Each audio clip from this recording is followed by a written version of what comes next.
This conference is the product of one of the most interactive and collaborative processes to date shared between the government of Afghanistan and our partners.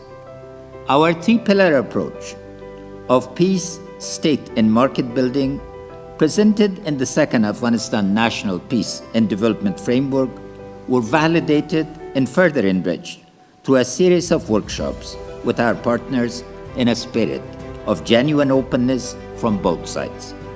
To reach common ground, it is set a precedent for collaboration that we would like to maintain and serve as a standard for other countries. The result is a framework that captures our core reform priorities and main development objectives.